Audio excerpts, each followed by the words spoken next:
অনেকেই জিজ্ঞাসা করেছিলে যে আমরা শ্যামাসুন্দরী মায়ের কাছে কিভাবে পৌঁছলাম। আজকে সেটা বলতেই চলে এলাম, তার জন্য পুরো ভিডিওটা তোমাদেরকে দেখতে হবে।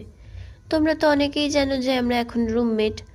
তো আমরা এখন বিশ্ব বাংলার কাছে মানে নিউ টাউনে একটা পিজিতে থাকি, যেহেতু আমাদের কলেজ তার পাশেই।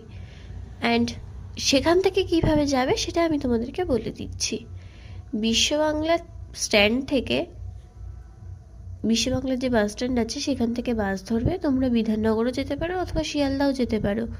আমরা একটু ঘুরপথে গেছিলাম, আমরা করুণাময়ী হয়ে মেট্রো করে শিয়ালদা গেছি পাগলের মতো, কারণ অনেকদিন মেট্রো চড়ি না, ইচ্ছা হয়েছে। তো ওখান থেকে শিয়ালদাতে নেমে শিয়ালদার বাস স্ট্যান্ড থেকে বাস ধরে আর্নভা স্ট্রিট পোস্ট অফিসে নেমেছি। পোস্ট অফিসের থেকে একটুখানি হাঁটলেই একটা হলুদ রঙের বাড়ি পড়ে, তার উল্টো দিকেই একটা সাদা রঙের বাড়ি, একদম বড়সড় চূড়া দেখা যায়, সেটাই হচ্ছে শ্যামাসুন্দরী মায়ের ঠিকানা। আর মায়ের কাছে গিয়ে মনটা পুরো শান্ত হয়ে গেল। তোমাদেরকে দেখিয়ে দিলাম। আর আমরা মায়ের ভোগও খেয়ে এসেছিলাম, খুব সুন্দর খেতে ছিল। তোমরাও একদিন ঘুরে এসো সবাই।